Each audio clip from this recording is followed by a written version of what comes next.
Hello and welcome back to Happy Porch Radio Season 6. In this season, we're talking all things circular in Africa.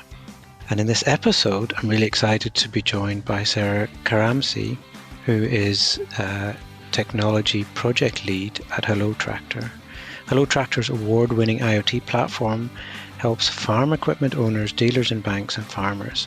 And they started in Nigeria and Kenya, now they're operating in several other African countries and also in Southeast Asia.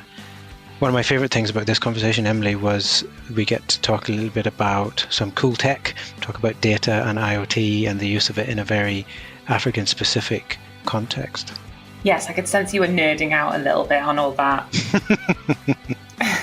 One of my favorite things about this conversation was just kind of Sarah's attitude towards the problem solving that's going on behind this project and what that kind of means on a bigger scale and the impact it can have. And yeah, I just could see like the full thought process behind it, that like this is why we're doing this, because it does this. And I really appreciated that. Yeah. And I think we also touched on a number of other really interesting and challenging topics.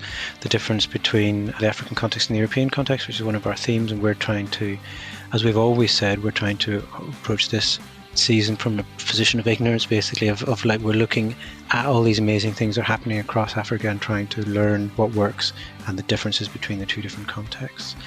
And I really enjoyed Sarah's passionate talk about taking the technology and the professional skill sets and working out how to find solutions that are impactful on the ground. Yeah, she's quite inspiring, and her story about how she started with such a determination, and especially, being a woman in tech, and it was just really great to see that passion come through from her. Yeah, definitely. And so without any further ado, let's meet Sarah.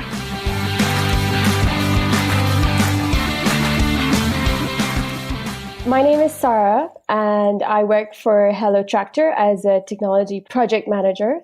I'm loving working with this company because of the amount of lives that we touch that is on a very huge scale. So what the company does is we're an agriculture technology company that connects small farmers who struggle with their land that they have. And we provide accessibility to labor, equipment, so that they can maximize on their land that they have. And we also support them with access to mechanization so that they can improve their yields, become more productive, and ultimately, eventually get themselves out of the poverty line. So that's Hello Tractor in a nutshell. Awesome. Thank you so much, and welcome to Happy Porch Radio. Thank you. Really looking forward to this conversation, Sarah. So just to sort of really dig into a little bit and sort of set the scene for the rest of the conversation, let's dig into a little bit about what you mean by where the technology comes in and what you mean by providing the things like mechanization and that kind of support. Maybe you can give us an example or something. Of course. So we have a mobile application. The application is of twofold, which supports the supply of mechanization to the demand, which is the farmers. So we have a tractor owner application that does the fleet management for the tractor owners. And we have the booking application that helps farmers get access to these tractors. So the mobile application has two use cases. We have the fleet management where the tractor owner is able to monitor and check the kind of things that the tractor is up to. So for example, the route, the fuel, the operator that is operating the tractor. And on the other side, we have an agent that connects farmers to the tractors. So we have a farmer who decides that he wants to plow today. So he looks for a plowing service. He enters his name, he enters his location, he enters the size of his farm. So like, let's say 2 acres of land. And he sends in a booking request to the tractor owner, and the booking is paired and the tractor is scheduled to come to the farmer. And that's how they use it. That's how the app sort of works. Yeah. Brilliant, brilliant. And so I saw on the website somewhere there was an excellent video talking about and giving examples and of bringing that to life. And one of the things they mentioned was that, very small scale farmers maybe only need something like a big plow, a tractor with a plow a couple of days a year, and it's definitely way beyond their budget to buy that kind of machinery Exactly. themselves. Yeah. Is that fair? Yeah, of course. So like a lot of the farmers that are on our applications, like 53%, I think is the number. Let me just quickly check. 55%, yeah. So 55% of our farmers who have actually used our service, they have said that that's their first time ever using mechanization. So traditionally speaking, it's a bull and a cart, or it's like manual hand labor where a person is actually digging through in the land, right? And these are the farmers that are coming back to us and they're saying that this is the first time I've been able to do a big chunk of my land, which used to take me days. I've done it within hours. And ultimately that improves the yield that you have. That means that there's more food that they're selling and there's more income that they're getting.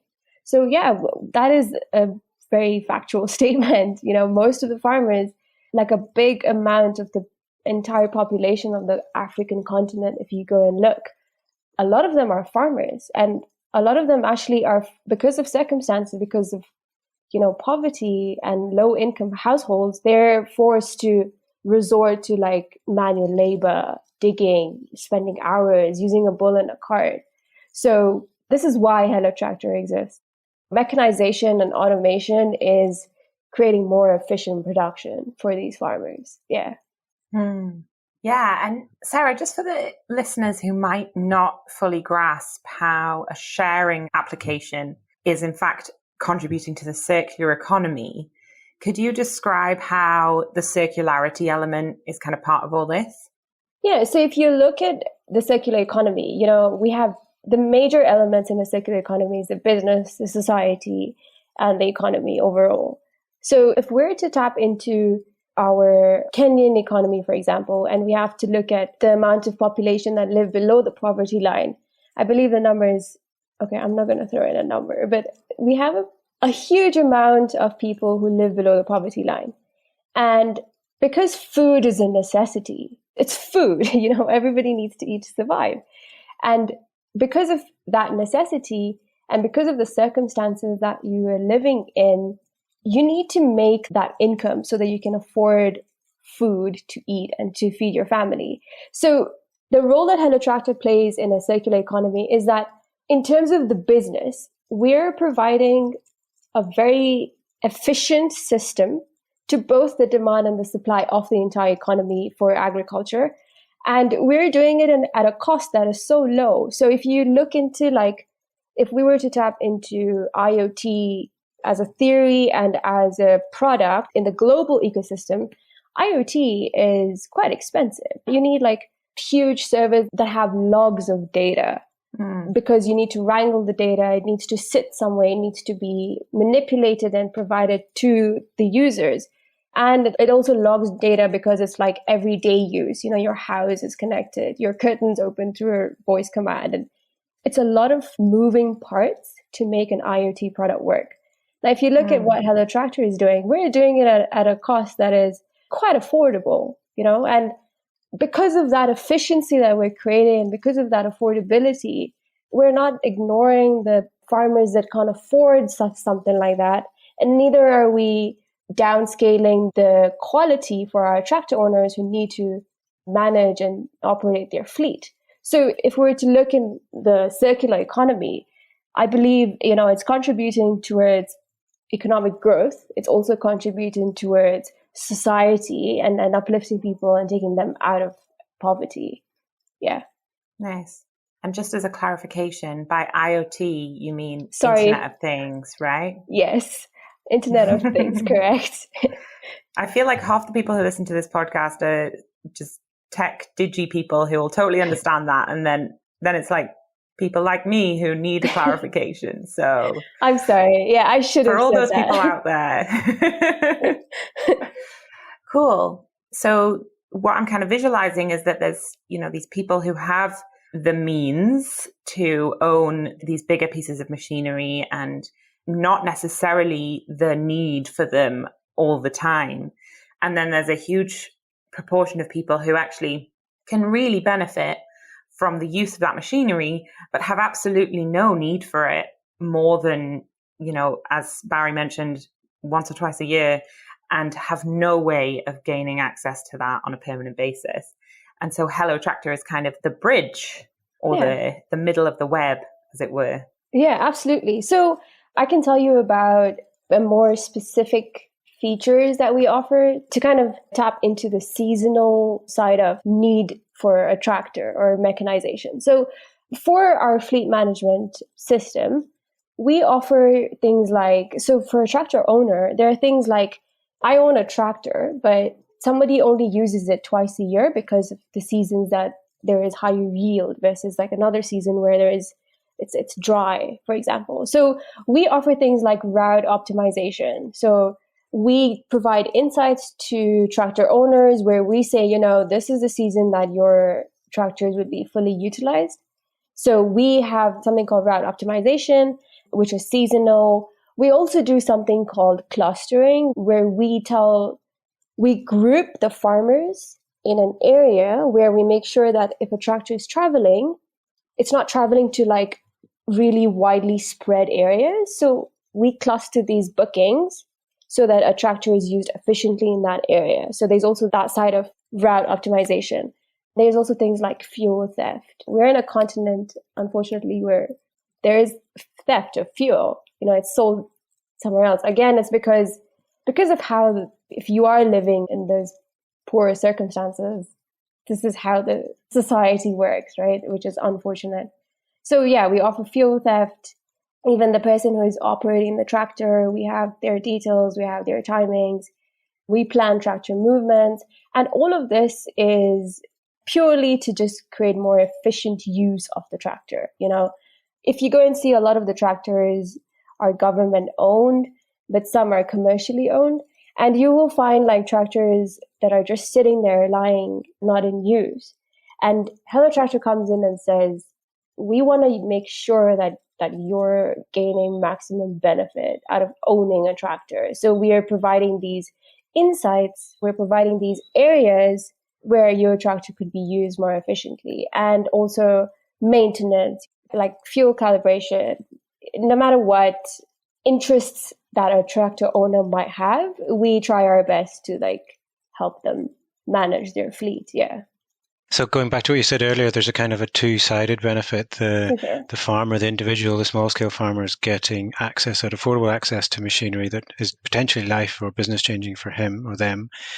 And the organizations, if it's governmental or the individuals or whatever that own the tractors, are able to maximize and use that resource fully. And in theory, maybe longer term, you're thinking about, okay, well, that means maybe you need less tractors overall in order to create the same effect, right? Of course, yeah. So again, that comes with like automation and mechanization, right? It's efficiency. It's affordable, lower cost in terms of like time and money. And yes, like you said, eventually we will come to a point where there would be lesser need for these tractors because it's being used efficiently. And I think if it is used efficiently, then I think we're doing our job really well, right? Yeah, wonderful. Yeah. I love the fact as well that the way that you're using that data to do things like optimization and clustering and solving on the ground or helping to solve on the ground problems culturally or specific problems like you mentioned fuel theft. By the way, I meant to ask at the start, Hello Tractor operates in Kenya and Nigeria, is that right? Or where does it operate? We have Kenya, Nigeria, and we started off in Nigeria and then grew out into Kenya. Okay, so we're in Ghana, we're in Tanzania, we're in Pakistan. Okay. Yeah, Asia, I think Thailand there, and a couple others. But mostly, yes, Nigeria, Tanzania, Rwanda recently, Kenya, yeah. Excellent. So tell us a little bit about, I'm interested just from a technology point of view in the IoT part that you mentioned. Again, there was some interesting hooks that I saw on the website talking about, so there's a device you attach to the tractors, Yes. right, for monitoring. But then you've also got issues like connectivity, patchy connectivity and questions. So tell us a little bit about, I guess, how that side works. Yeah, so we have a device that we install on every tractor that makes it kind of smart. I don't know how air quotes get portrayed in an audio. I'm doing the air quotes. So we have devices that are installed, and these devices have a SIM card that have a GSM connection, obviously. So it works just how a mobile phone would work on mobile data. And as much as we encourage people to use the smartphones to monitor their tractor movement and stuff like that, it is a fact that those tractors are in areas where there is little to no connectivity. So the device captures the data and stores it. And then when they're in better connectivity, it batches that data and sends it. So yeah, that's how it works. Yeah, really cool. And from a development and product development tech, that's a really interesting problem to be constantly working Yeah, on. it is. It is. Yeah. So like in terms of the tech, we made sure that it's not like data that is forgotten just because of lack of connectivity. It's important to capture it. So we've made sure that it's captured somewhere, even if it's in the local device, so that it gets sent when the connectivity is there. Yeah. Brilliant. Just to change tack very slightly, we'll come back to that. I'm interested in your story. How what the role that you play in Hello Tractor and how you got involved. Yeah, so I have a background in tech. So I studied in Cape Town. I did my undergrad in University of Cape Town, South Africa, which is absolutely beautiful. The listeners should go and visit when COVID is less. So I studied information systems, and my background is technology, but information systems is mostly about the system of software. And I've always been excited about process analytics and data analytics. So I consider myself quite data driven and process driven. And I believe that, if you want to really create value through tech, just make it more efficient, because at the end of the day, you want to make it affordable and you want to make it less timely, so that it's been used by everybody and nobody should be missing out. So personally, I'm process driven, I'm data driven, and I'd like to create value through my knowledge and expertise. And then Hello Tractor reached out to me, I remember, just in beginning of COVID, so January 2020. And they reached out and they told me, this is what we do. We're in the agri-tech scene. And I had never really tapped into agri-tech. Never. But I remember reading about it, and I remember feeling as if, even though I might not see tangible benefit and do something with my hands to help a farmer get out of the poverty line, it's something that's very intangible. But I remember feeling like if I did something, even if it's a small amount, to help them, then I would consider myself super lucky. So yeah, Hello Tractor reached out. We had a temporary project that I did for them, and they were graceful enough to accept me and take me on their team. So that's how I got into agri-tech. But I didn't come from an agriculture background at all. I remember just reading, and I was just like, wow, if I could do something like that, even if it's on a small scale, I would love to.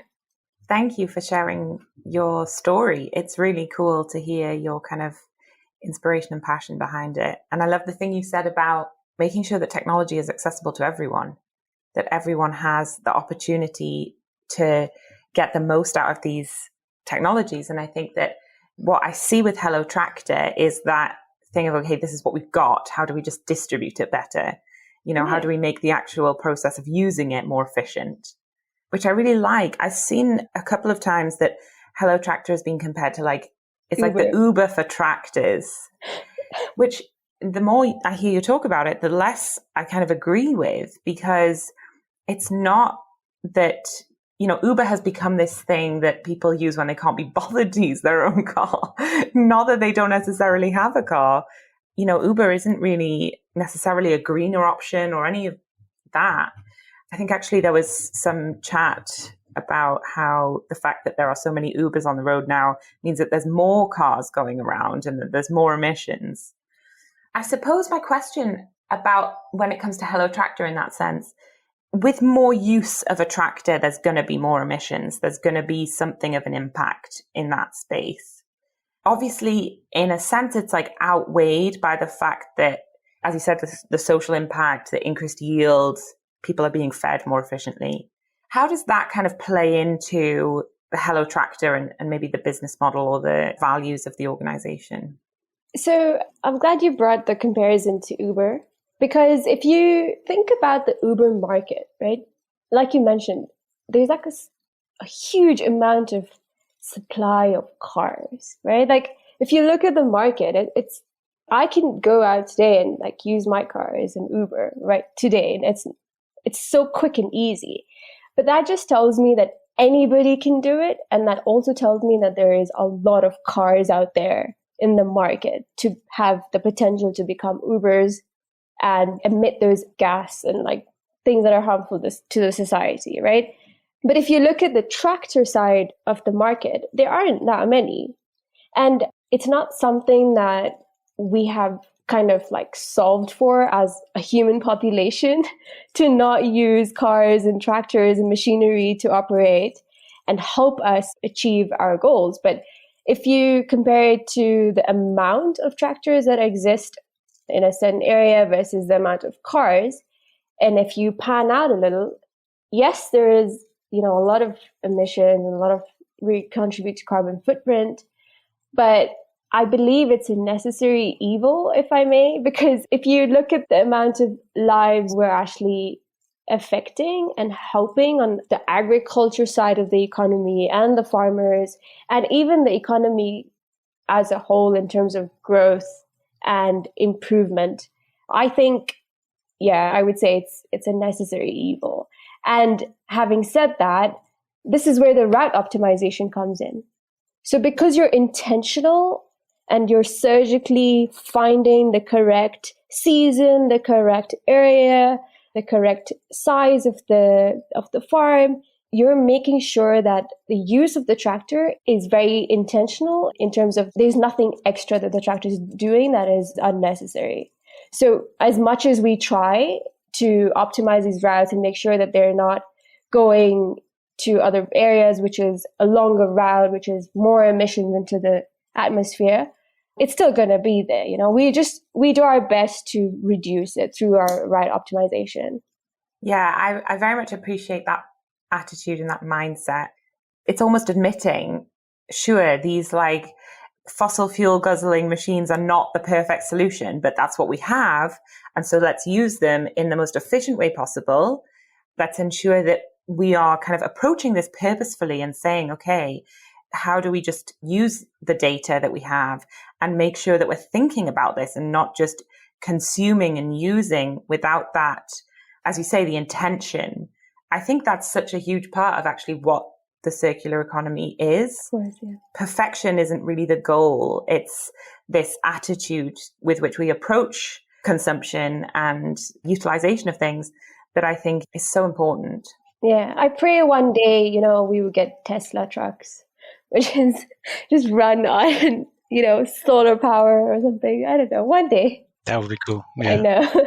One of the reasons, one of the topics, one of the things we want to talk about with this season is the difference in different contexts, right? You've touched on what Hello Tractor is doing in Africa and interesting in Asia, where there is this real difference between people who literally can't afford a tractor and a few days can make a big impact for them. In Europe or here, I suspect that the problem is almost reversed. Everybody's got a tractor and they're all sitting around. And most of the farming is large scale and sort of over generation, small scale farming has basically been beaten back or whatever the term is.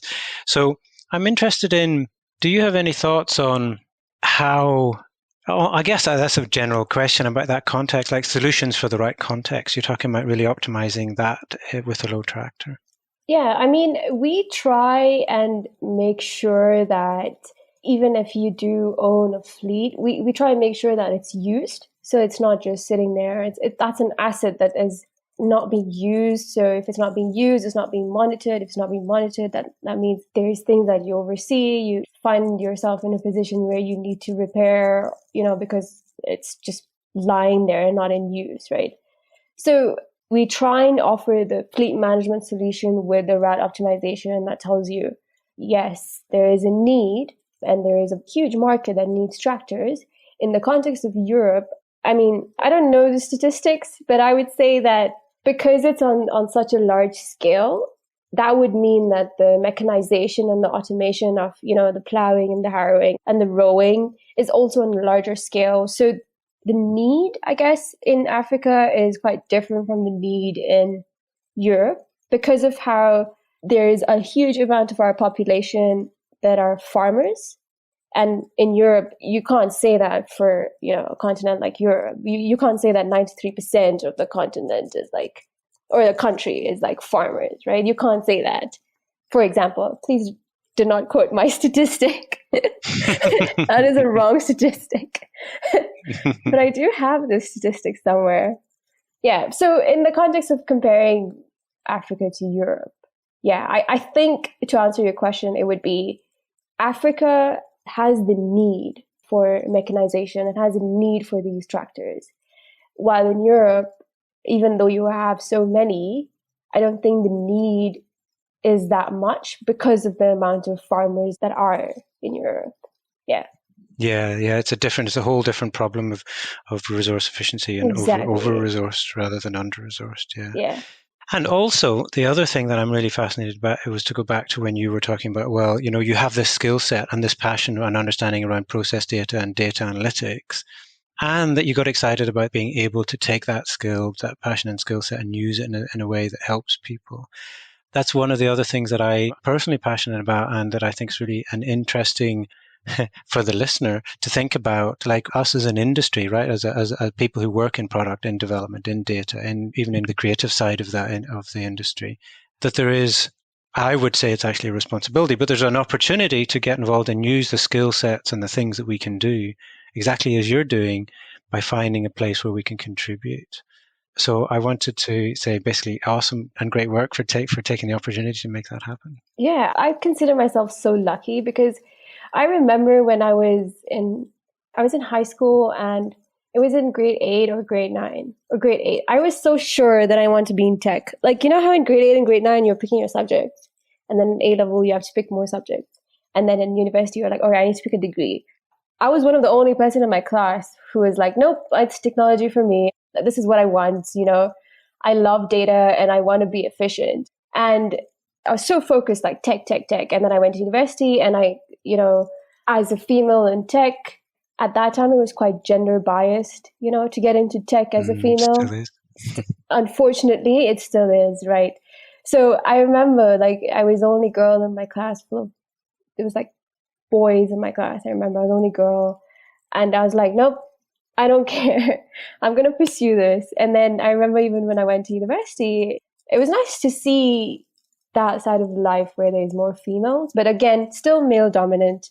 And I remember when I was pursuing this course, information systems, the reason why I specifically went for information systems and not computer science is exactly what you said. It's about the process. It's about the business. It's about using technology in a system to create value. And I remember thinking to myself, there is no industry in the world that doesn't use a system. Even playing football, there is the training, and then there is the qualification, and then there's it's a system.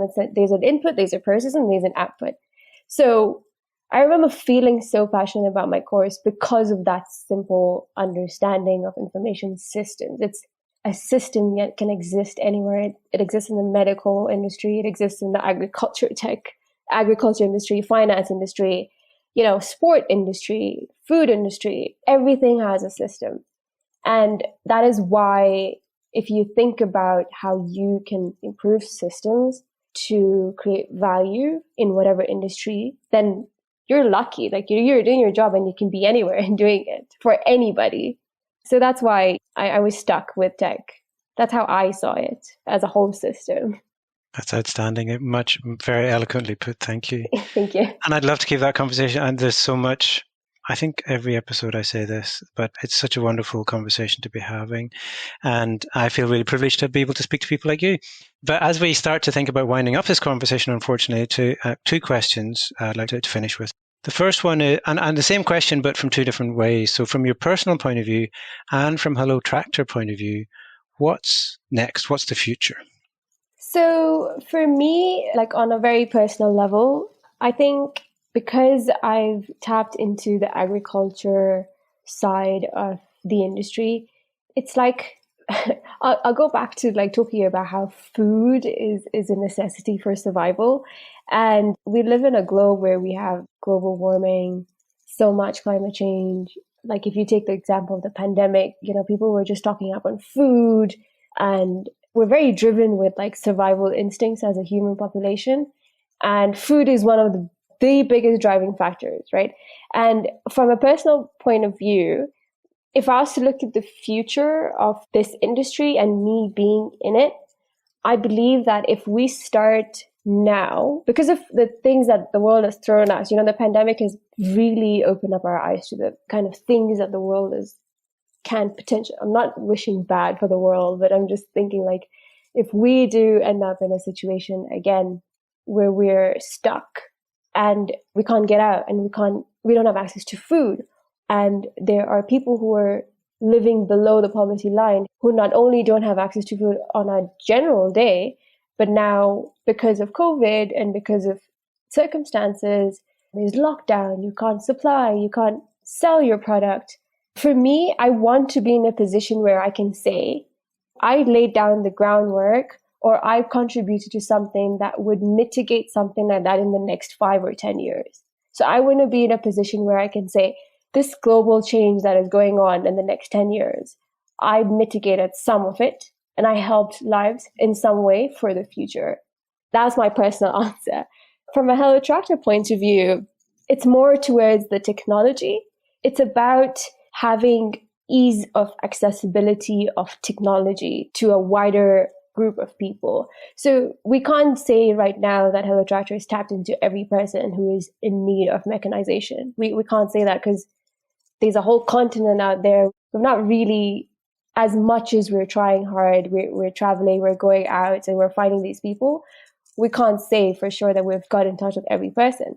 So in terms of Hello Tractor, I believe it's getting that accessibility to the technology.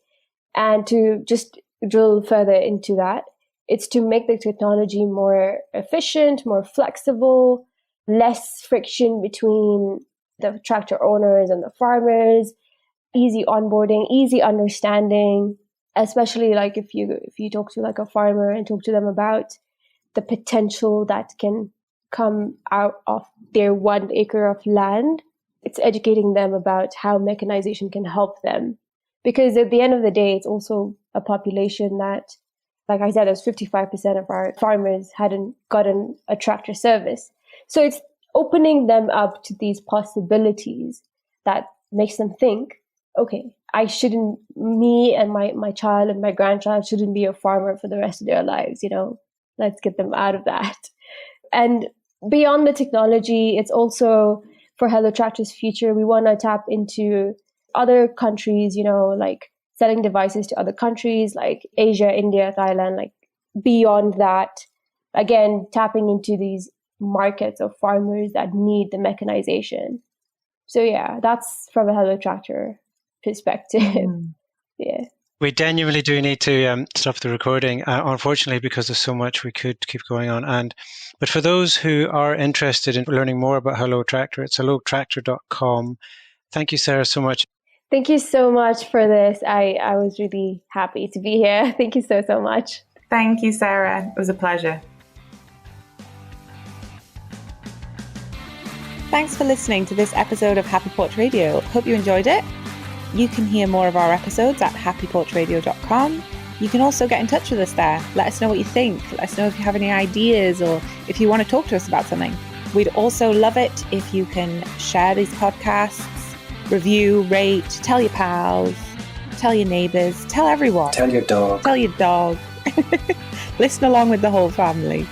And my name's Barry, and I founded happyporch.com and Happy Porch fund and support the podcast. At Happy Porch, we do technology and software development for purpose-led businesses, and we are particularly excited about the role of digital as an enabler for the circular economy.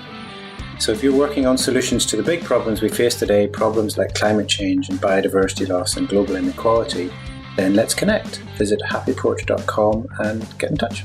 And my name's Emily, and I am a coach, a facilitator and a podcaster. My projects focus on personal development, innovation for a better world and connecting with nature. My latest podcasting adventure, alongside Happy Porch Radio, is exploring the world of carbon removal. Find out more about this and everything that I do at emilyswaddle.com, or you can get in touch with me at hello@emilyswaddle.com.